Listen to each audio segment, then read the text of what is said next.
రెండు తెలుగు రాష్ట్రాల్లో భూసేకరణ ప్రాజెక్టుల నిర్మాణం కోసం కానివ్వండి, లేకపోతే పరిశ్రమలు స్థాపించడం కోసం కానివ్వండి, లేకపోతే ప్రాజెక్టులు రిజర్వాయర్లు కొత్తగా కట్టడం కానీ రీడిజైన్, ఈ సందర్భంగా భూసేకరణ అనేది ఒక సమస్యగా మారిందా?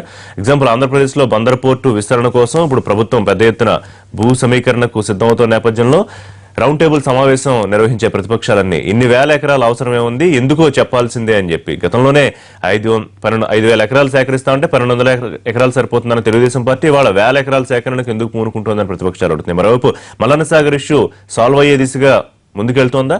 గ్రామస్తులందరూ కూడా భూములు గ్రామాలు ఇవ్వడానికి సిద్ధం అవుతున్న నేపథ్యంలో మరొక వైపు కొంతమంది గ్రామస్తులు వ్యతిరేకించడంతో ఇవ్వాలా వద్దా అని సందిగ్ధంలో కొంతమంది ఉన్నారని వార్తలు వస్తున్నాయి. ఈ అంశాల మీద మాట్లాడదాం. మనతో పాటు లైవ్ షోలో జాయిన్ అవుతున్నారు సి నరసింహరావు గారు, సీనియర్ జర్నలిస్ట్, ప్రముఖ రాజకీయ సామాజిక విశ్లేషకులు. ఎన్ తులసిరెడ్డి గారు, ఏపీసీసీ ముఖ్య అధికార ప్రతినిధి, పార్టీ ఉపాధ్యక్షులు. లైవ్ లో మనతో జాయిన్ అవుతున్నారు బాబు రాజేంద్ర ప్రసాద్ గారు, ఎమ్మెల్సీ, టీడీపీ సీనియర్ నాయకులు. కొద్దిసేపట్లో ఎర్రోళ్ళు శ్రీనివాస్, టీఆర్ఎస్ నాయకులు కూడా జాయిన్ అవుతారు. రాజేంద్ర ప్రసాద్ గారు, గతంలో 5,000 ఎకరాలు అన్నప్పుడు తెలుగుదేశం పార్టీ వ్యతిరేకించింది. కేవలం 1,200 ఎకరాలు మాత్రమే సరిపోతుందని ఎప్పటి నుంచో నాంతో వస్తున్న వ్యవహారం బందర్ పోర్టు విస్తరణ అనేది. మరి ఇవాళ దాదాపు 33,000, 40,000 ఎకరాల దగ్గర సేకరించడానికి అవసరం ఏమిటి? ఎందుకు ఇంత భూమి అవసరం అవుతోందో చెప్పాలి క్లియర్ గా అని చెప్పి ప్రతిపక్షాలు రౌండ్ టేబుల్ సమావేశం ద్వారా దీన్ని తీవ్రంగా ఆక్షేపించాయి నిన్న. ఒకటి, ఇందులో 2 విషయాలు ఉన్నాయి ఋషి గారు. ఇప్పుడు ప్రతిపక్షాలు రౌండ్ టేబుల్స్ పెట్టుకుంటాం, ఆక్షేపించడం, విమర్శించడం, వాళ్ళకి విమర్శించడమే పని, అభివృద్ధికి అడ్డుపడ్డమే వాళ్ళ ఏకైక లక్ష్యంగా తయారైపోయింది. మీరు ఇప్పుడు 2 కామెంట్స్ కీలకమైనవి చేశారు. మేము టీడీపీ బందర్ పోర్టుకి 1,200 ఎకరాలు చాలు అని అన్నామని అన్నారు. ఎప్పుడు అన్నాం, ఎవరు అన్నారు? మీరు అది నిర్ధారించాలి. ఒకటి. రెండోది, మీరు 33,000 ఎకరాలు 40,000 ఎకరాలు తీసుకుంటున్నాం అని చెప్పి ఇప్పుడు మీరు అన్నారు. అవాస్తవం. అది కూడా మీరు ఎక్కడి నుంచి వచ్చింది మీకు ఆ ఇన్ఫర్మేషన్? ఒకటి, ఇక్కడ చాలా స్పష్టంగా ఏంటంటే బందర్ పోర్టుకి 22,000 ఎకరాలు ఎక్వైరీకి పెట్టడం జరిగింది ప్రభుత్వం. అది కూడా భూ సమీకరణ కింద, ల్యాండ్ పూలింగ్ కింద. రాజధానికి ఎలా తీసుకున్నామో ఆ రకంగా ప్రతి రైతుకి కూడా తీసుకున్నటువంటి పొలంలోంచి వాళ్ళకి ఒక 800 గజాలు ఇంటి స్థలం, అలాగే వ్యాపారం చేసుకుంటానికి కమర్షియల్ ప్లాట్ కింద ఒక 200 గజాలు అలా ఇవ్వటం వాళ్ళకి సంతృప్తి కలిగే విధంగా. అలాగే రైతులకి కౌలు సంవత్సరానికి 30,000 రూపాయలకి అడిగి ఇవ్వటం, అలాగే నిరుద్యోగ భృతి అని 2,000 కాడికి ఇవ్వటం, ఇలా అనేక స్కీములు ఎలా రాజధానిలో రైతుల్ని అమరావతి భూములు తీసుకున్నప్పుడు సంతృప్తి పరిచాం అదే తరహాలో పెట్టడం జరిగింది. మీకు ఇక్కడ నేను చెప్పేది ఏంటంటే 22,000 ఎకరాలు మాత్రమే ల్యాండ్ పూలింగ్ పెట్టింది. అందులో 8,000 చిల్లర ఎకరాలు government land, purely government land అండి, అసైన్డ్ ల్యాండ్. 14,000 ఎకరాలు మామూలు ల్యాండ్ పూలింగ్ లో పెట్టడం జరిగింది. రెండు కలుపుకున్నా కూడా దాదాపు 35,000 అవుతుంది కదా. లే, ఇప్పుడు నిన్న మంత్రి గారు చెప్పింది నేను కోట్ చేస్తున్నా, రైతుల నుంచి తీసుకునేది దాదాపు 14,000 ఉండే అవకాశం ఉంటుంది. గవర్నమెంట్ అసైన్డ్ ల్యాండ్ ఆల్రెడీ 20,000 చిల్లర ఉంది. మొత్తం మచిలీపట్నం డెవలప్మెంట్ అథారిటీ పరిధి 105,000 ఎకరాలు. కరెక్టేనా? పరిధి అది అయ్యి ఉండొచ్చు, కానీ మొత్తం తీసుకుంటామని కాదు. ఇప్పుడు సిఆర్డిఏ పరిధి అండి, ఇక్కడ మొత్తం దరిదాపు 700 కిలోమీటర్ల పరిధిలో ఉంది, దరిదాపు 800 గ్రామాల పరిధిలో.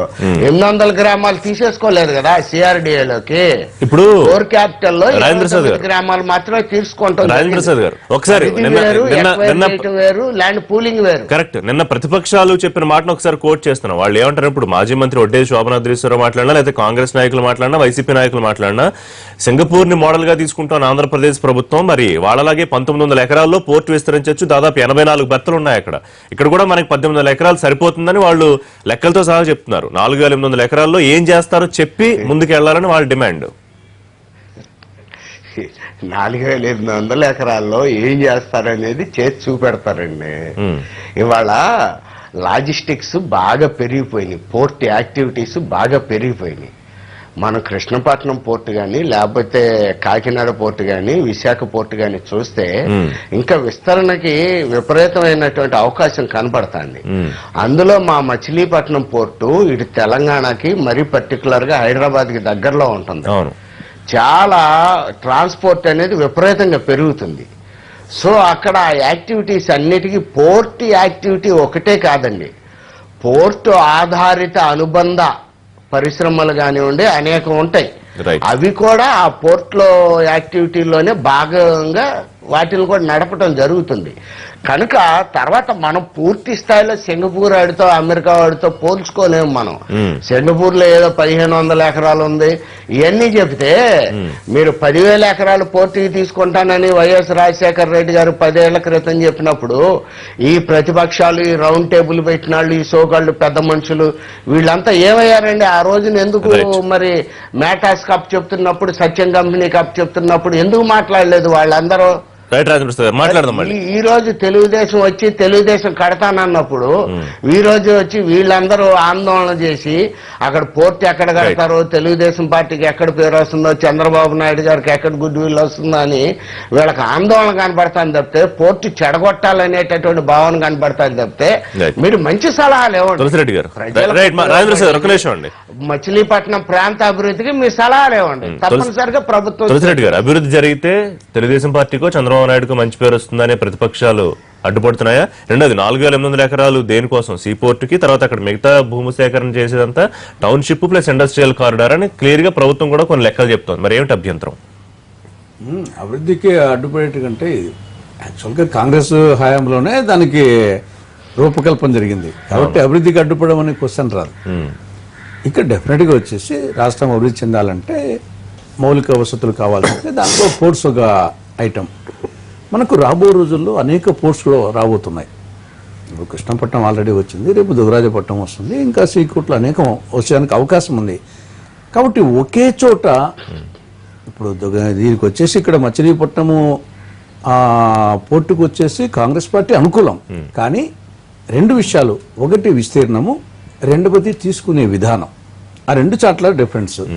గతంలో 5,000 ఎకరాలు అవసరం ఉండేదని చెప్పేసి సరే అది 1,200, 3,000 అని చెప్పేసి అజిటేషన్ జరిగింది మాత్రం వాస్తవం. టీడీపీ అబ్జెక్షన్ చెప్పింది మాత్రం వాస్తవం. అది కరెక్ట్గా ఏ పేపర్లో వచ్చింది, ఏడో వచ్చింది చెప్పలేకపోవచ్చు. కానీ 5,000 ఎకరాలు అవసరం లేదు, అంతకంటే తక్కువ కట్టచ్చు అని చెప్పింది వాస్తవం. అటువంటిది ఇప్పుడు అది 22,000 ఎకరాలా 105,000 ఎకరాలా అనేది డిస్ప్యూట్ అయినప్పటికీ ఓవరాల్గా 105,000 ఎకరాలు ఓవరాల్ పరిధి అనుకున్నప్పటికీ 22,000 ఎకరాలు ఏమో డెఫినెట్గా వచ్చేసి 5,000 ఎకరాల కంటే 22,000 ఎకరాలు 4 రెట్లు ఎక్కువే కదా. కాబట్టి ఎందుకు అవసరం వచ్చింది? రాబో రోజుల్లో అనేక పోర్ట్స్ రాబోతున్నాయి, ఆ పరిస్థితిలో ఇంత విస్తీర్ణం ఎందుకు అనేది ఒకటి. రెండవది వచ్చేసి ఆల్రెడీ 2013 భూసేకరణ చట్టం పార్లమెంటు పాస్ చేసింది ఉంది. ఉన్నప్పుడు ఆ చట్ట ప్రకారం పోకుండా భూ సమీకరణకి ఎందుకు పోతున్నారు? భూసేకరణ చట్ట ప్రకారంగానే దాంట్లో 75% మొత్తం 100% యాక్సెప్టెన్స్ అని లేదు. గవర్నమెంట్ 75%. కాబట్టి ప్రజాభిప్రాయ సేకరణ చేసి 75% చేసి దాంట్లో ప్రకారం నిబంధనల ప్రకారంగా పోండి. ఆ 2 పాయింట్ల కానీ అబ్జెక్షన్ తప్ప బందర్ పోర్టుకు కాంగ్రెస్ పార్టీ వ్యతిరేకం కాదు. ఆ 2 విషయాల కానీ వ్యతిరేకం. ఏ విధంగా చూడాలి? భూసేకరణ అనేది సమస్యగా మారుతుందా ప్రభుత్వాలకి? అసలు విషయాన్ని మిస్లీడ్ చేస్తారు అన్ని రాజకీయ పార్టీలు కూడా. ఒక నిమిషం రాజేంద్ర గారు, అన్ని రాజకీయ పార్టీలు కూడా అసలు విషయాన్ని మిస్లీడ్ చేస్తున్నాయి. బందరు పోర్టుకి పెద్ద పోర్టు కడతాకి, కృష్ణపట్నం లాంటి పోర్టు కడతాకి అనుకూలమైన ప్రాంతమా కాదా? దాంట్లో చాలా వాటర్ ఎంత దాకా ఉంది. ఇప్పుడు ఒక 25 కిలోమీటర్లు దాదాపు ఒక 10 అడుగులు లోతు ఉంది, 10 అడుగులు లోపే లోతు.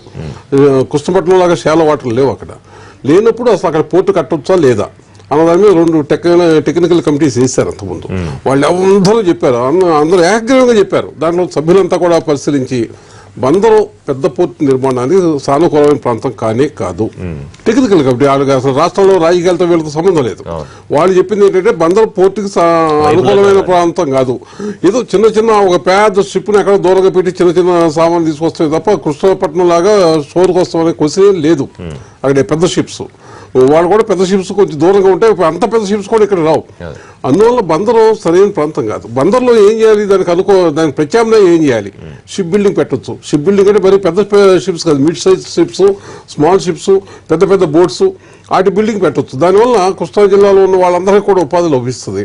అక్కడ సంవత్సరానికి ఇప్పుడు అటువంటి చాలా చోట్ల కొరియాలో చిన్న చిన్న షిప్లు పెడతారు. ఇప్పుడు ప్రయాణిక షిప్లు ఉన్నాయి, ప్రయాణించే నౌకలు పెద్ద పెద్దవి కాదు, చిన్న చిన్నవి, ఒక 200 మంది 300 మంది ప్రయాణించే అవి అసలు తయారు చేయట్లేదు. దేశంలో ఎవరు తయారు చేయట్లేదు. మనం కావాలంటే ఇంపోర్ట్ చేసుకుంటాం.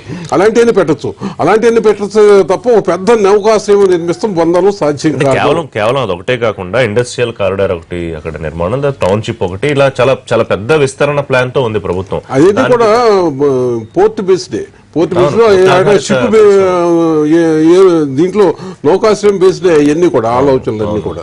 కానీ నౌకాశ్రమే అక్కడ సాధ్యం కాదు అన్నది నిపుణుల కమిటీ నివేదికలో 2 నివేదికలు ఏకగ్రీవంగా చెప్పినాయి. 2 నివేదికలు ఎప్పుడు రాజశేఖర రెడ్డి గారు ఉన్నప్పుడు ఆయన వేస్తే దాన్ని పక్క పడేశారు. అంటే అసలు వాళ్ళు ఏమైందంటే రాజకీయ నాయకులు అన్ని మనకు తెలుసు, మనం ఏమైనా నిర్ణయం చేసేయచ్చు అన్న అహంకారం ప్రతి రాజకీయ నాయకుల్లో కనబడుతుంది. అంత తప్ప కొంతవరకన్నా మనం నిపుణుల మాట విందాం, వాళ్ళు చెప్పింది ఏంటో వినిపించుకుందాం, దానికి అనుకూలంగా మన ప్రణాళిక రూపొందించుకుందాం అన్న భావం లేకుండా అన్ని పనులు డిసైడ్ చేసేస్తాం. ఎంత ల్యాండ్ కావాలి, ఏ పరిశ్రమలు కావాలి, ఎక్కడ కావాలి అన్ని మేము డిసైడ్ చేస్తాం. అంటే ఇది షీర్ యారగెన్స్. అంతే తప్ప అక్కడ నిజమైన అవసరం ఎంత ఉంది, నిజంగా ఏం చేయాలి, అక్కడ దాన్ని అభివృద్ధి చేయాలంటే ఏం చేయాలి, అక్కడ ప్రజలు అభివృద్ధి చేయాలంటే ఏం చేయాలి, అది ఎవరు నిర్ణయించాలి? రాజేంద్ర ప్రసాద్ గారు, నిపుణుల కమిటీ నివేదిక రెండు నివేదికలు పక్కన పెట్టడం వాస్తవా? ఒకటే ఋషి గారు, ఇప్పుడు సింగపూర్ పోర్ట్ అనేది ప్రపంచంలో నెంబర్ 1 పోర్టు. సింగపూర్ పోర్టు కూడా మీకు యాక్టివిటీస్కి అనుకూలంగా లేదు, కానీ యాక్టివిటీస్కి అనుకూలంగా డ్రెడ్జింగ్ చేసి దాని లోతు పెంచుకొని వాళ్ళు దాన్ని ఏమంటారు మానవ నిర్మితమైన పోర్టు లాగా తయారు చేసుకుని దాని ద్వారా వాళ్ళ నెంబర్ 1 ప్రపంచంలో చేసుకున్నారు. ఒకటి. తర్వాత బందర్ పోర్ట్ అనేది అతి పురాతనమైన ప్రాచీనమైనటువంటి పోర్ట్ అండి. ఎప్పుడో బ్రిటిష్ వాళ్లే ఉపయోగించినటువంటి పోర్ట్ అది. ఏది వైజాగ్ పోర్టు లేనప్పుడు, కృష్ణపట్నం పోర్టు లేనప్పుడు. సో మీకు దాన్ని మనం వాడుకుంటాంలో, అందుకనే దానికి డ్రెడ్జింగ్ కూడా అదనంగా 200 కోట్లు కేటాయించడం జరిగింది. దానికి ఏమన్నా టెక్నికల్ గా అటు ఇటుగా కొంచెం హెచ్చు తగ్గులు ఉంటే దాన్ని సరి చేసుకుందాం. ఇవాళ పోర్ట్ అనేది వస్తే బందర్ ప్రాంతం బాగా వెనుకబడి ఉంది. ముఖ్యంగా కృష్ణా డెల్టా ప్రాంతం, కృష్ణా జిల్లా, గుంటూరు జిల్లాలు ఎటువంటి పరిశ్రమలు కానివ్వండి, ఇండస్ట్రీస్ కానివ్వండి, ఏ రకమైనటువంటివి లేకుండా బాగా రాష్ట్రంలోనే కాదు ఉభయ తెలుగు రాష్ట్రాల్లో వెనుకబడిన జిల్లాలు ఏంటంటే ఇండస్ట్రీస్ పరంగా కృష్ణా గుంటూరు జిల్లాలే కనపడతాయి. ఇవాళ పోర్ట్ వస్తే పోర్ట్ ద్వారా అనేకమైనటువంటి యాక్టివిటీస్, అనేక ఇండస్ట్రీస్ వస్తాయి. మీకు విశాఖపట్నంలో పోర్ట్ వచ్చిన తర్వాత ఎలా ఇండస్ట్రియల్ గా డెవలప్ అయింది, కృష్ణపట్నంలో నెల్లూరు ఇండస్ట్రియల్ గా ఎలా పవర్ ప్లాంట్లు కానివ్వండి, ఇతరత్ర అనేక ఇండస్ట్రీస్ వచ్చి ఎలా డెవలప్ అయిందో మా ప్రాంతం అభివృద్ధి చెందుతుంది. కనుక పెద్దలు నరసింహరావు చెప్పిన దాంట్లో కొంత మేరకు వాస్తవం ఉండొచ్చు, కానీ అది సరి చేసుకోదగినటువంటి లోపమే. సరి చేసుకోవచ్చు స్పష్టంగా. అందుకనే డ్రెడ్జింగ్ కి 200 కోట్లు గత ప్రభుత్వాలే కేటాయించినాయి. అవసరమైతే ఈ మా ప్రభుత్వం కూడా కేటాయిస్తుంది. లోతు పెంచుకునే విధంగా ప్రతిపక్షాల పాయింట్ ఏ విధంగా అడ్రస్ చేయబోతోంది ప్రభుత్వం? ఎందుకంటే ఇష్టానుసారంగా ఏకపక్షంగా ఎన్ని వేల ఎకరాలు ప్రభుత్వం కావాలనుకుంటే అన్ని వేల ఎకరాలు చేసుకోవడానికి మేము సిద్ధంగా లేము, ఒప్పుకోము. ఎందుకంటే అక్కడ ప్రజలు వ్యతిరేకిస్తున్నారు, భూములు ఇవ్వడానికి రైతులు వ్యతిరేకిస్తున్నారు, మత్స్యకారులు వ్యతిరేకిస్తున్నారు. కాబట్టి ఉద్యమం రూపంలో దీన్ని తీసుకెళ్తామని ప్రతిపక్షాలు నిన్న ఒక తీర్మానం చేసుకున్నాయి. అది ఇష్టానుసారంగా మా ఏకపక్షంగా మా ఇష్టం వచ్చినట్టు చేసుకోవట్లా. చంద్రబాబు నాయుడు గారికో లేకపోతే రాయన్న ప్రసాద్కో అక్కడ భూములు సేకరించి మా పిల్లల పేర్లు మేము పెట్టుకోవట్లేదండి. అక్కడ భూములు సేకరించేది పోర్ట్ల కోసం, ఇండస్ట్రీస్ కోసం. బందర్ పోర్ట్ వస్తే, ఇండస్ట్రీస్ వస్తే ఆ ప్రాంత ప్రజలే అభివృద్ధి చెందుతారు, వాళ్ళకే లాభం చేకూరుతుంది. ఆ అభివృద్ధిలో వాళ్ళని భాగస్వాములు చెయ్యాలని చెప్పే ల్యాండ్ పూలింగ్ సిస్టమ్ పెట్టాం. రైట్. Right. అక్కడ తీసుకునే ప్రతి ఎకరంలో 1000 గజాలు పోర్టుకో ఇండస్ట్రీస్ కో ఉపయోగపడితే ఇంకో 1000 గజాలు ప్రజలకు ఉపయోగపడతాను. రైట్, ఒక్క నిమిషం ఆ రాజేంద్ర ప్రసాద్ భూమి గారు. ఇచ్చినటువంటి రైతుకు ఉపయోగపడతాను. రైట్, ఒక్క నిమిషం. ఇందాక తులసిరెడ్డి గారు చెప్పారు 2013 భూసేకరణ చట్టం ఉండగా ఇదెందుకు చేశారని. 2013 భూసేకరణ చట్టం ఇంకా అది అసలు చట్టమే కాల, కేవలం నోటిఫికేషన్ అయ్యింది. దానికి విధి విధానాలు రూపొందించి చట్టం కావాలని ఇటీవలే కోర్టు కూడా దానిపైన జడ్జిమెంట్ ఇవ్వటం జరిగింది. అసలు మీకు భూసేకరణ చట్టం మంచిదా, 2013ది భూ సమీకరణ చట్టం మంచిదా అనేది మీకు స్పష్టంగా అమరావతి నిర్మాణంలో, ఆ అమరావతి ల్యాండ్ పూలింగ్ లో స్పష్టంగా తేలిపోయింది. ఒక నిమిషం రాజేంద్ర ప్రసాద్ గారు మళ్ళీ మాట్లాడతారు. ఏపీ సిపిఐ రాష్ట్ర కార్యదర్శి ఏపీ సిపిఐ రాష్ట్ర కార్యదర్శి రామకృష్ణ గారు ఇదే అంశం మాట్లాడడానికి. రామకృష్ణ గారు నమస్తే. నమస్కారం అండి. అభివృద్ధి కోసం రైతుల భాగస్వామ్యంతోనే వాళ్ళు ఇష్టపూర్వకంగా ఇస్తున్న భూములు తీసుకున్న తర్వాతే పోర్టు విస్తరణ, పరిశ్రమల ఏర్పాటుకు ముందుకు వెళ్తామని ప్రభుత్వం చెబుతోంది. మరి ఏమిటి ప్రతిపక్షం లేదా అఖిలపక్షం అభ్యంతరం? అఖిల పక్షానికి ఏం అభ్యంతరం లేదు. ఎక్కడ ప్రజలు అభ్యంతరం చెప్తున్నారు కాబట్టి మేము కూడా వారికి తోడయ్యాము. మేము కోరేదేమంటే తెలుగుదేశం పార్టీ ప్రతిపక్షంలో ఉన్నప్పుడు, కాంగ్రెస్ పార్టీ అధికారంలో ఉన్నప్పుడు వాళ్ళు 6000 ఎకరాలు తీసుకుంటామంటే ఆ రోజు ఇది తెలుగుదేశం పార్టీ కానీ, కాంగ్రెస్ కానీ, లేదా కమ్యూనిస్టులు కానీ ఏ ఒక్క పార్టీ కూడా పోర్టు నిర్మాణానికి వ్యతిరేకం కాదు. పోర్టు నిర్మాణానికి ఎంత భూమి అయితే అవసరమో అంత భూమి వారు తీసుకోవాల్సిందే. దానికి ఖచ్చితంగా రైతులు సహకరించాలి. రైతులు సహకరించాలనుకుంటే ముందుగా దాదాపు 2300 ఎకరాలు అక్కడ ప్రభుత్వ భూమి కూడా ఉంది. కాబట్టి ఏమంటే భూమి తీసుకోవాలి, పోర్టు నిర్మాణం తీసుకోవాలని అన్ని పార్టీలు కూడా కోరుతా ఉన్నాయి. కానీ ఇది వీరేం చేస్తున్నారంటే 1,05,000 ఎకరాలు, 30,000 ఎకరాలు, 22,000 ఎకరాలని ప్రజల్ని ఆందోళనకు గురి చేస్తా ఉన్నారు. కాబట్టి వారి తరఫున మేము మాట్లాడాల్సి వస్తుంది. 105,000 ఎకరాలు అనేది అక్కడ ఉన్న ఏరియా చెప్తున్నారు. మచిలీపట్నం డెవలప్మెంట్ అథారిటీ ఏరియా ఉన్నది 105,000 ఎకరాలు. అందులో దాదాపు అసైన్డ్ భూమి, గవర్నమెంట్ అసైన్డ్ 20,000 ఎకరాలు ఉంది. ఇక దాదాపు 12-14,000 తీసుకుంటే సరిపోతుంది రైతుల నుంచి అనేది. అదే ఎందుకనేది వారు స్పష్టంగా చెప్పాలి. ఇప్పుడు ఉదాహరణకి వాళ్ళు భారతదేశంలో ఏదో కొత్తగా కాదు, భారతదేశంలో ఉన్నాయి, ప్రపంచవ్యాప్తంగా కూడా పోర్టుల నిర్మాణం జరిగింది. సింగపూర్ లో పోర్టు ఉంది. చంద్రబాబు నాయుడు గారు సేమ్ రోజు సింగపూర్ గురించి చెప్తా ఉన్నాడు. మన సింగపూర్ లో పోర్టు ఉంది, అదే కలకత్తాలో పోర్టు ఉంది, బొంబాయిలో పోర్టు ఉంది, మన విశాఖపట్నంలో పోర్టు ఉంది, అక్కడ చెన్నైలో పోర్టు ఉంది. ప్రతి దగ్గర కూడా పోర్టులు ఉన్నాయి. ఉన్న దగ్గర వాళ్ళు ఏం చేశారు, ఎంత చేశారు, ఇక్కడ ఎంత అవసరము, ఆ రకంగా వారు చెప్పాలి. కానీ మేము ఒకేసారి 20,000 ఎకరాలు, 30,000 ఎకరాలు, ఎకరాలకి ఎకరాలు తీసుకునే అవసరం లేదు. ఒకవేళ ఆ తర్వాత ఇండస్ట్రీస్ నిర్మాణానికి సంబంధించి కూడా దానికి కూడా ఖచ్చితంగా భూములు ఇవ్వడానికి రైతులు సిద్ధంగా ఉన్నారు. కానీ ఏ ఇండస్ట్రీ వస్తుంది, ఆ ఇండస్ట్రీకి ఎంత భూమి అవసరమో అది చెప్పాలి, ప్రజలను ఒప్పించాలి, వారికి అవసరమైతే కాంపెన్సేషన్ పెంచాలి. ముఖ్యంగా భూసేకరణ చట్టం 2013ను పక్కన పెట్టి ల్యాండ్ పూలింగ్ పేరుతో ల్యాండ్స్ అన్ని కూడా మేము తీసుకుంటామంటే ఇది సరైనది కాదు. కేంద్ర ప్రభుత్వం చట్టం చేసిన తర్వాత ఆ చట్టాన్ని పరిధిలో చేయాలి తప్ప చట్టాన్ని మేము పక్కన పెడతాము, ఆ చట్టం మాకు వర్తించదు, మా ఇష్టానుసారం మేము. రామకృష్ణ గారు ఒక నిమిషం దయచేసి లైన్ లో ఉండండి. రాజేంద్ర సార్ ఒక నిమిషం. ఋషి గారు మీరు మాట్లాడే ముందు ఒక్క క్లారిటీ ఇస్తా. చెప్పండి ఋషి గారు ప్లీజ్ చెప్పండి గారు. మరి ఇందాక రామకృష్ణ గారు మాట్లాడుతూ, అలాగే తులసిరెడ్డి గారు కూడా మాట్లాడుతూ, గతంలో తెలుగుదేశం ఆందోళన చేసి భూమి అంత అవసరం లేదు పోర్టుకైనా అన్నారు. నేను ఫస్ట్ క్వశ్చన్ చేశాను.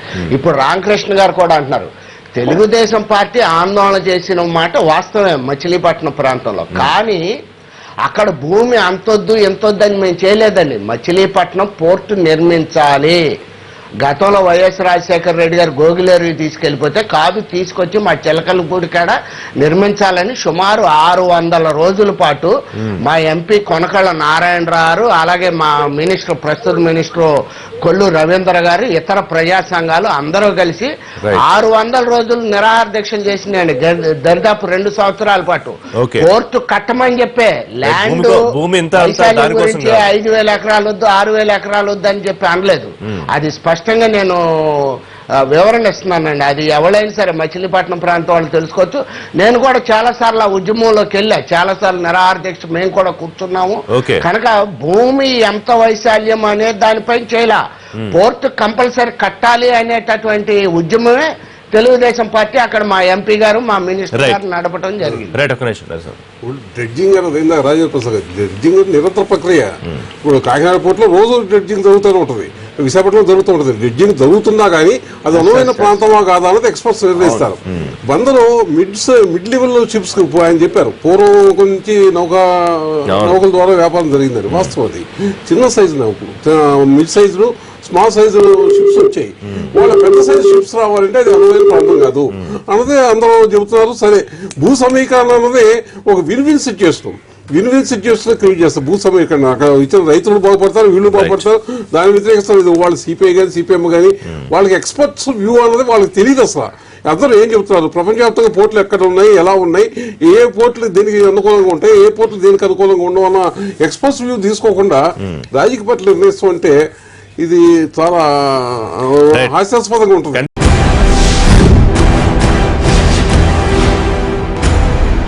ఎర్రోళ శ్రీనివాస్ గారు జాయిన్ అయ్యారు, టీఆర్ఎస్ ముఖ్య నేత. శ్రీనివాస్ గారు నమస్తే. ఆయనతో మాట్లాడే ముందు ఒకసారి ఎనగంటి రవి గారు, సీనియర్ జర్నలిస్ట్, ఈ భూసేకరణ దాని మీద స్పందించడానికి ఆయన ఫోన్ లైన్ లో ఉన్నారు. నమస్కారం రవి గారు. నమస్తే.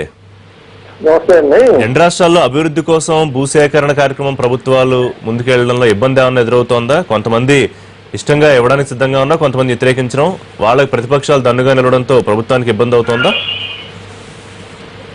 అంటే ఇక్కడ మనం రెండు విషయాలు చెప్పండి రవి గారు. రెండు విషయాలు గమనించాలండి.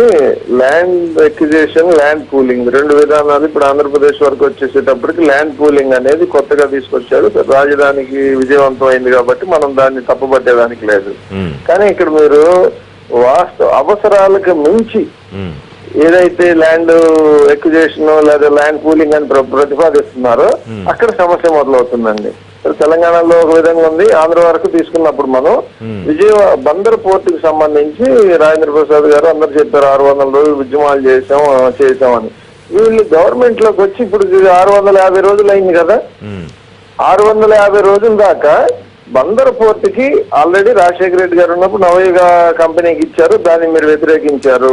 సరే, దాన్ని వ్యతిరేకించి అదే టెక్నికల్ గా నరసింహారావు గారు చెప్పినట్టు మిగతా port, Gangavaram port deep water port, కానీ ఇక్కడ అంత డీప్ లేదు కాబట్టి దీన్ని టెక్నికల్ గా కొంత రెక్టిఫై చేసే అవకాశం ఉంది. అలాంటిది మీరు 2 ఏళ్లు అయినా కూడా ఈ రోజు వరకు దాన్ని ఒక అడుగు ముందుకు కదిలించలేకపోయారు. దానికి మనం వేరే పార్టీలను బాధ్యత వహించమంటాం కరెక్ట్ కాదు. అది తెలుగుదేశం బాధ్యత వహించాలి 2 ఏళ్ల కాలం వరకు అయినందుకు. ఆ రోజు ప్రెస్ కాన్ఫరెన్స్ లో మంత్రివర్గ సమావేశం అయిపోయిన తర్వాత ఇన్ఫర్మేషన్ మినిస్టరే 1,05,000 ఎకరాలతో బందర్ పోర్టు, మచిలీపట్నం ఏరియా అక్కడ ఆయన క్లారిఫికేషన్ సక్రమంగా ఇవ్వనందువల్లే ఈ సమస్య ఉత్పన్నమైంది. తర్వాత మీరు 3-4 ఇచ్చారు. ఏమని 22,000 ఎకరాలే మేము తీసుకునేది, 22,000 ఎకరాలే, దానిలో 14,000 పట్టా భూమి, 7,000 ఇదని. మీరు తప్పెవరిది? కమ్యూనికేషన్ సమాచార మంత్రి సమాచారంలో సక్రమంగా చెప్పలేనప్పుడు బాధ్యత దానికి ప్రతిఫలం మీరు దానికి చేయాల్సింది. ఇంకొక విషయం ఏంటంటే ఇక్కడ ప్రధానంగా తెలంగాణ సీఎం కేసీఆర్ గాని ఎవరైనా బందర్ పోర్టు మాకు తెలంగాణకి పోర్టు లేదు, బందర్ పోర్టుని మేము అనుసంధానం చేసుకుంటాం. ఇప్పుడు మనకంటే తెలంగాణలో ఎక్కువ ఇండస్ట్రియలైజేషన్ ఉంది, ఎక్స్పోర్ట్ కానీ ఇంపోర్ట్ కానీ ఎక్కువ తెలంగాణ నుంచి జరగబోతుంది పారిశ్రామికంగా. వాళ్ళు మేము బందర్ పోర్టును కూడా వాడుకుంటాం, మాకు 100 కిలోమీటర్లు కాబట్టి అని అవతల పక్క ఎష్యూరెన్స్ ఉంది. యువతలు మీరు రాజధాని ఇవన్నీ చేయబోతున్నాం, డెవలప్ చేస్తున్నాం అంటున్నప్పుడు ఈ బందర్ పోర్టు విషయంలో మీరు ముందు పోర్టు వరకే 5,000 ఎకరాలు తీసుకుని 1 సంవత్సరంలో దాని గ్రోత్ చూపింది. ల్యాండ్ పూలింగ్ లో ఖచ్చితంగా ఇది విలువ పెరిగిద్ది, ఇక్కడ పోర్టు వస్తుంది, యాక్టివిటీ పెరిగిద్ది, ప్రజలు ముందుకు వస్తారు కదా. ఒక నిమిషం లైన్లో ఉండండి. రాజేంద్ర ప్రసాద్ గారు, రవి గారు చెప్పిందని రెస్పాండ్ అవుతారు. ఒకటి ఋషి గారు, అవును ఋషి గారు, రవి గారు చెప్పినట్టు జస్ట్ అక్కడ కొంచెం మా మిత్రుడు రఘునాథ్ రెడ్డి గారు అనౌన్స్ చేసేటప్పుడు మంత్రివర్గ సమావేశంగానే అది ఆ మడ ఏరియానా లేకపోతే పోర్ట్ ఏరియాకా ఎక్విజేషన్ అనేదో లేకపోతే ఆ ఏరియాని చెప్పడంలో కొంచెం కన్ఫ్యూజన్ అయ్యి 1,05,000 ఎకరాలని చెప్పొచ్చు. ఆ తర్వాత దాన్ని చాలా స్పష్టంగా రాష్ట్ర ప్రభుత్వం లేకపోతే మా రఘునాథ్ రెడ్డి గారు లేకపోతే ఆ ప్రాంత మంత్రి కొల్లు రవీంద్ర గారు ఉన్నారు, దానిపైన చాలా స్పష్టమైనటువంటి క్లారిటీని ఇవ్వటం జరిగింది. మీరు 1,00,000 ఎకరాలని నిరూపించండి, నేను చివరిలో రవి గారు ఒక పాయింట్ చెప్పారు, ఆయన నా ఛాలెంజ్ చేశాడు. చివరిలో రవి గారు ఒక పాయింట్ చెప్పారు, 5,000 ఎకరాలు ముందు తీసుకుని అందులో ఏం చేస్తారో ప్రూవ్ చేసిన తర్వాత చూపించిన తర్వాత మిగతాది కావాలంటే తీసుకోవచ్చు అని. ఆ పాయింట్ బానే ఉందిగా. అఫ్ కోర్స్ బాగానే ఉంటుంది. అంటే మనకి ఒకసారి పోర్ట్ అంటూ ఏర్పడిపోయిన తర్వాత మిగతా ల్యాండ్ చుట్టుపక్కల ఎక్వైర్ చేయటం అనేది కొంచెం కష్టతరమైన సాధ్యం అవుతుందండి. అందుకని చెప్పి పోర్టుతో పాటు అది కూడా చేద్దామని ఇప్పుడు మా ఆలోచన కూడా ఏంటంటే, ఇందాక రవి గారు మేమేదో ఆ కంపెనీలను వద్దని అది గొడవ చేసాం గతంలో అంటున్నారు. ఎవడో ఒకడు వచ్చి అక్కడ పోర్టు కట్టండి అని చెప్పి మేము దండం పెట్టి మరీ అక్కడ ఆమన్ నిరాధ్యక్షులు చేసింది తప్పితే ఎవరిని కూడా అక్కడ వ్యతిరేకించడం కానీ మేము పోర్టు నిర్మాణం విషయంలో ఏ రకమైనటువంటి వ్యతిరేక ఉద్యమం మేము చేయలేదు. పోర్టుని కట్టమని చెప్పే చేసామండి మేము నిర్మాణం. తర్వాత అక్కడ ఓకే ముందు పోర్టు కడతాం, పోర్టు ద్వారా కావాల్సినటువంటి అనుబంధ యాన్సిలరీ యూనిట్స్, యాన్సిలరీ ఇండస్ట్రీస్, ఇటువంటి యాక్టివిటీస్ అన్ని కూడా పెరుగుతాయి. కాబట్టి ఆ విషయంలో అనుమాన పడొద్దు ఎవరో కూడా. అందులో 8,000 ఎకరాలు ప్రభుత్వ భూమి ఉంది, కేవలం 14,000 ఎకరాలే తీసుకోవటం జరుగుతుంది.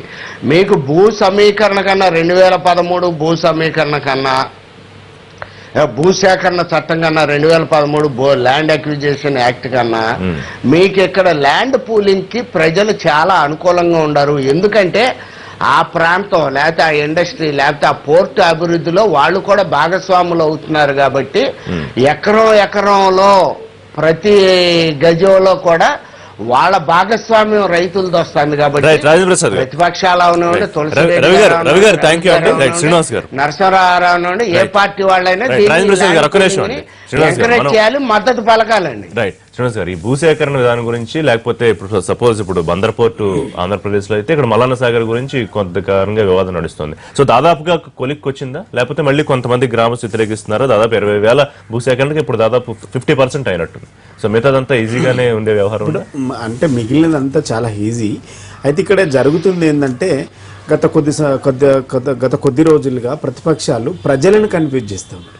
అసలు ప్రజలకు ప్రభుత్వం ఏమిస్తూ ఉన్నది, ప్రజల ప్రయోజనాల్లో ఏమున్నాయి అనేటువంటిది పక్కన పెట్టి వాళ్ళ రాజకీయ ప్రయోజనాల కోసము, వాళ్ళ రాజకీయ ఎత్తుగడల కోసం మాత్రమే చేస్తున్నారు. ప్రతిపక్షాలు ఏమున్నాయంటే ప్రజలు రైతులు అభ్యంతరం పెడుతూ ఉంటే మేము వాళ్ళకి మద్దతుగా ఉన్నాం అంటున్నారు. అది ఇప్పుడు నిన్న జరిగినటువంటి దాంట్లో ఏటిగడ్డ కిష్టపురము, లక్ష్మాపురము, తిమ్మాపూరు, తొగుట, బంజరుపల్లి, ఎర్రపల్లి, ఈ గ్రామాలన్నీ కూడా చాలా ఏకగ్రీవం. నిన్న ఏటిగడ్డకి మెయిన్ గిన్నెలు ఉన్నది ఏంటంటే ఏటిగడ్డ కిష్టపూరు నిన్న మీరు వచ్చినటువంటి స్టేట్మెంట్ అది కాదు, అది ఎక్కడో పక్కన కొంతమంది గ్రామస్తులు అది వ్యతిరేకించడం కాదు. నిన్న ఏం జరిగిందంటే ఒక పక్క మంత్రి హరీష్ రావు గారు, ఎంపీ గారు వీళ్ళందరూ కూడా వాళ్ళతో రైతులతో చర్చలు జరుపుతూ ఉంటే, మరో ఇంకో పక్క ఎర్రవల్లితో పాటు ఏటిగడ్డ కిష్టపూరు కాంగ్రెస్ నాయకులు సునీత లక్ష్మారెడ్డి గారు, మన ఎవరు దామోదర రాజనరసింహ గారు పర్యటించారు. వీళ్ళు పర్యటించిన వీళ్ళు వస్తుంటే కూడా వీళ్ళని పట్టించుకోకుండా అక్కడ పోయి వాళ్ళు చర్చలలో అక్కడ ఉన్నారు.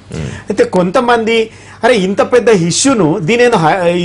ఇష్యూను మేమేదో హైజాక్ చేసి దీన్ని ఏదో ఇంకా కొంచెము హైప్ తీసుకుపోయి మేము ఇంకేమో చేసుకుందాం, రాజకీయంగా ప్రయోజనాలు చేసుకుందాం అనేటువంటి ప్రయత్నంలో మేము ఉంటే టిఆర్ఎస్ పార్టీ మంత్రి గారు వచ్చి ఒక్క నిమిషంలో నీళ్లు చల్లేసి ఇష్యూను క్లోజ్ చేసింది కదా అనేటువంటి బాధ వాళ్ళకు ఫ్రస్ట్రేషన్ లో ఉన్నారు తప్ప దీనికి మించి ఏం లేదు. అంటే దీన్ని ఇంకా ఇష్యూను ప్రొలాంగ్ చేయాలి, ఈ రైతులను కన్ఫ్యూజ్ చేసి వాళ్ళ రాజకీయంగా లబ్ధి కన్ఫ్యూజ్ చేసే విధానాలు ఏమైనా ప్రభుత్వం అవలంబిస్తోందా? అది కూడా పాయింట్. నేనేమంటున్నా, కన్ఫ్యూజ్ చేస్తుంది ప్రజలను.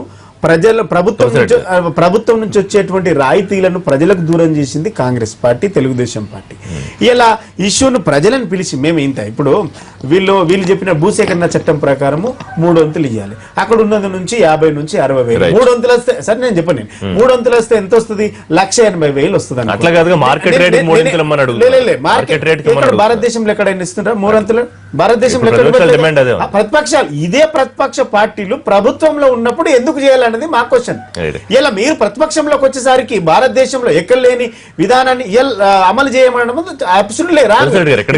ఇంకో విషయము, ప్రతిపక్షాలు చేస్తున్నటువంటి ఆరోపణల కంటే ప్రభుత్వము వాళ్ళకు 10 రెట్లు ఎక్కువ చేసింది. మీరు చేసింది 1,80,000. ఇవాళ మేము చేసింది 6 లక్షల రూపాయలు. తులసిరెడ్డి గారు, అంటే ఇక్కడ కానీ అక్కడ కానీ నేను చెప్పండి, ప్రతిపక్షాలు confuse సార్, చిన్న చేస్తున్నాయా సబ్మిషన్ ప్రజల్ని? నేను చిన్న సబ్మిషన్ 6 లక్షల రూపాయలు ఇస్తూ ఎక్కడైతే ఈ ఊరు మునిగిపోతుందో అదే ఊరిని ఇంకో దగ్గర నిర్మించి వాళ్ళకి అందరికి ఇండ్లు పోయిన ప్రతి వారికి కూడా ఇల్లు కట్టిస్తామన్నాం. ఈ పాత గ్రామ దత్తత తీసుకుంటాం, గ్రామ దత్తత తీసుకున్నాం. ఈ పాత ఇల్లు అయితే ఉందో ఇప్పుడున్న రేటు ప్రకారం దాన్ని ఎస్టిమేషన్ చేసి దానికి 3 లక్షల రూపాయలు ఇస్తామని, ఈ ఎద్దుకు ఎద్దు, దొడ్డికి దొడ్డి, మోటార్కి మోటారు, చెట్టుకు చెట్టు, ఇవన్నీ రేట్లు కట్టి కాంగ్రెస్ పార్టీ హయాంలో కనీసం పిలిచి మాట్లాడినటువంటి దాఖలాలు లేవు. ఇలా కాంగ్రెస్ పార్టీ ఇలా వచ్చి ఐటిగడ్డ కృష్ణపూర్లో మేము ప్రేమ పోస్తాడో ప్రజలు నమ్ముతారు. సరే, ఇలా మీరు ఇక్కడ మీటింగ్లు పెడుతుంటే మా దామోదర్ నారాయణ గారు, ఎవరు సుంత లక్ష్మారెడ్డి గారు మీటింగ్లు పెడితే మీ మీటింగ్ బహిష్కరించి మంత్రి హరీష్ రావు గారు మీటింగ్ లో ఉండి వాళ్ళు అగ్రి అయినరు. ఇలా ఇదొక విజయం. దీన్ని కూడా కాంగ్రెస్ పార్టీ జీర్ణించుకోవడం లేదు. ఇలా మా రేవంత్ రెడ్డి గారు ధర్నా చేసిండ్రు. ఏడబెట్టుకుంటారు వీళ్ళు మొఖాలన్నీ, ఇక్కడ దీక్షలు చేసిండ్రు, 2 రోజులు దీక్ష చేసిండ్రు. ఇప్పుడు పార్లమెంటరీ ప్రజాస్వామ్యంలో ప్రభుత్వాలు నడవాల్సింది రాజ్యాంగం ప్రకారంగా, చట్టాల ప్రకారంగా జరగాల. చట్టాలు చేసేది పార్లమెంటు, అసెంబ్లీలు. బట్ ఆ చట్టాల ప్రకారంగా జరగాల.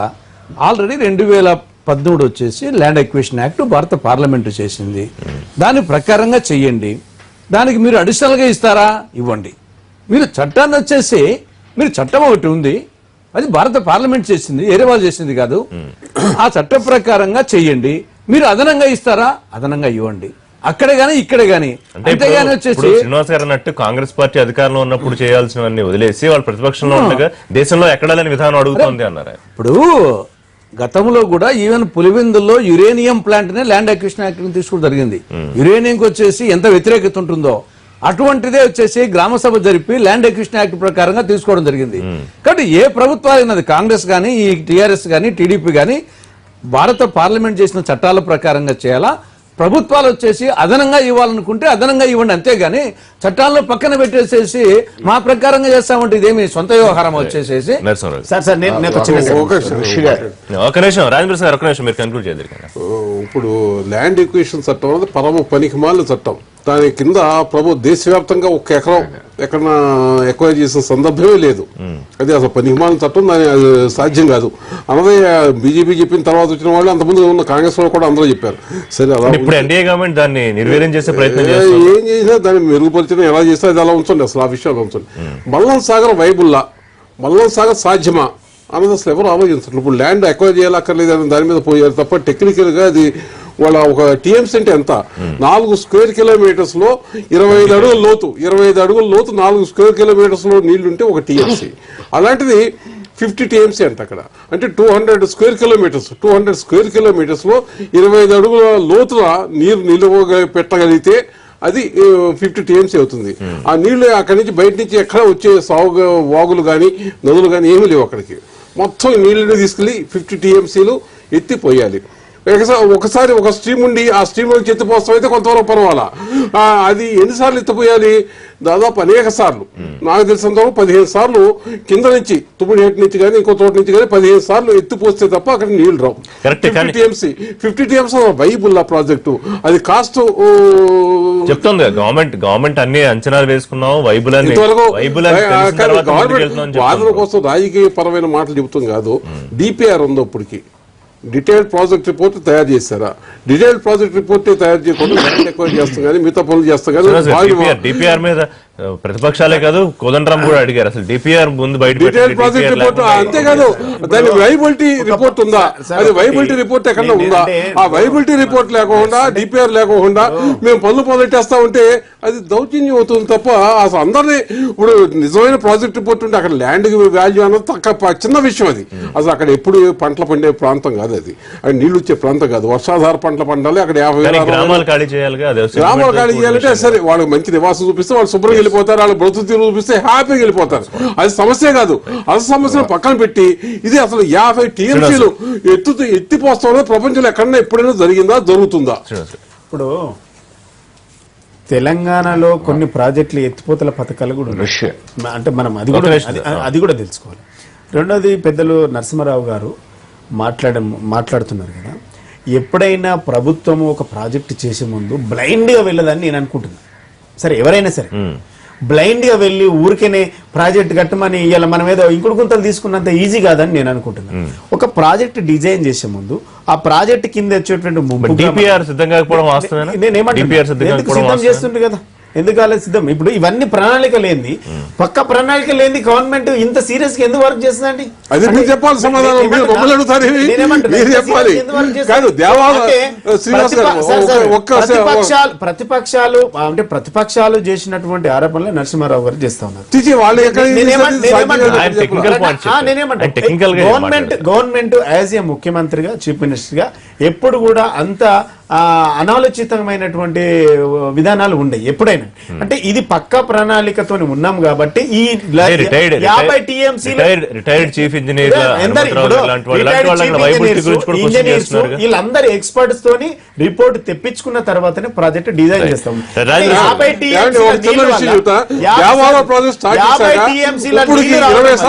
ఆ ప్రాంతానికి 1,00,000 ఎకరాలకు నీళ్లు అందిస్తా ఉన్నాం. 1,00,000 ఎకరాలకు నీళ్లు అందిస్తాం. అంటే ఇది లాభమయ్యేటువంటి పని. ఇలా కొంత గ్రామాలకు నష్టం జరిగినా ఇలా లాభమయ్యేటువంటి పని. రెండో విషయం ఏంటంటే కాంగ్రెస్ పార్టీల ఇలా రైతులకు తులసిరెడ్డి గారు ఒక మాట మాట్లాడండి. కాంగ్రెస్ పార్టీ హయాంలో అదే మల్లన్న సాగర్ పక్కన ఉన్నటువంటి విలేజ్ లో వీళ్ళు రిజర్వాయర్ కట్టినప్పుడు ఎకరాకు 80,000 మాత్రమే ఇచ్చిండ్రు. అది 2013లో 2014లో. ఇలా అదే ఎకరాన్ని ఇప్పుడు అదే ప్లేస్ అదే నియోజకవర్గం అదే మండలంలో ఇప్పుడు మేము ఇచ్చేది ఎంతండి? ఎకరానికి 6 లక్షలు. మీరు ఇచ్చే 80,000 ఎక్కడ, మేము ఇచ్చే 6 లక్షలు ఎక్కడ? అంటే ఎంత వ్యత్యాసం ఉంది? 2 సంవత్సరాలలో 10 రేట్లు ఎక్కువ పెంచిన. ఫైనల్ గా ఉద్యమిస్తాము అక్కడ భూములు ఇవ్వడానికి ఇష్టంగా లేని రైతులతో అంటున్న ప్రతిపక్షాలతో ఏం చెప్తున్నారు? ప్రభుత్వం వైపు నుంచి ఏం చెప్పదలుచుకున్నారు వందరపోర్టు విషయంలో? నేను దానికి వచ్చే ముందుగా ఒకటే, ఎన్నాడ శ్రీనివాస్ గారు మాట్లాడుతూ చెప్పారు రేవంత్ రెడ్డి నిరాహార దీక్ష చేశాడు. ఆ పాయింట్ మీరు ఇంకా గుర్తుపెట్టుకున్నారా? రేవంత్ అక్కడ అన్న పాదయాన్ని గుర్తుపెట్టుకున్నారు. అక్కడ నిరాహార దీక్ష చేయటం వల్లనే ఒక్క నిమిషం అక్కడ నిరాహార దీక్ష చేస్తానని ప్రకటించి చేయటం వల్లనే కేసీఆర్ గారు ప్రప్రథమంగా ఒక ఇష్యూ మీద బయటకు వచ్చి ప్రజలకు ఓపెన్ ఆఫర్ ఏది 2013 భూసేకరణ చట్టం ప్రకారం ఇమ్మంటారా లేకపోతే ప్రత్యేకమైనటువంటి స్కీమ్ ద్వారా ఇమ్మంటారా అని రెండు ఆఫర్లు ఓపెన్ ఆఫర్లు ఇవ్వటం జరిగింది. సో ఆ విజయం సాధించింది మా తెలుగుదేశం పార్టీ, మా రేవంత్ రెడ్డి. అది నెంబర్ 2. రాజాప్రసాద్ ఒకటి గుర్తుపెట్టుకోండి, మీ రేవంత్ రెడ్డి గారి దీక్ష వలనో కాంగ్రెస్ పోరాటం వలనో ఇది ఫలించలేదు. రైతులకు నష్టం జరగద్దు, రైతులు నష్టపోవద్దు, రైతులకు అన్యాయం జరగద్దని మాత్రమే ఒక దృఢ నిశ్చయంతో ముఖ్యమంత్రి ఆ శాఖకు సంబంధించినటువంటి మంత్రి చర్చలు చేసి ప్రజలకు న్యాయం చేద్దాం, ఆ గ్రామాలను దత్తత ఒక నమ్మకం ప్రజలకు ఇవ్వడానికి చేసినాం. దీక్షలకు భయపడి పోరాటాలకు భయపడి అయితే ఋషి గారు చెప్పండి. బాగా ఫాలో అయ్యా, ఋషి గారు బాగా ఫాలో అయ్యా. అసలు దీని గురించి ఏమాత్రం ముఖ్యమంత్రి గారు గాని రాష్ట్ర ప్రభుత్వం గాని హరీష్ రావు గాని పట్టించుకోని పరిస్థితుల్లో ప్రతి నిమిషము ప్రతి అనుక్షణము ముఖ్యమంత్రి గారు హరీష్ రావు గారు ప్రజలతో అనేక సార్లు చర్చలు జరిపి అనేక గ్రామాలలో మీటింగ్లు పెట్టి టెలిఫోన్ లో మాట్లాడి వాళ్ళను చాలా సందర్భాలలో తెలియని విషయాలు కూడా తెలియజేసి థ్యాంక్ యూ రాజేంద్ర గారు, థ్యాంక్ యూ శ్రీనివాస్ గారు, థ్యాంక్ యూ తులసిరెడ్డి గారు, థ్యాంక్ యూ నరసింహ గారు. ఇదే లైవ్ షో. రేపు లైవ్ షోలో మళ్ళీ కలుద్దాం. నమస్తే.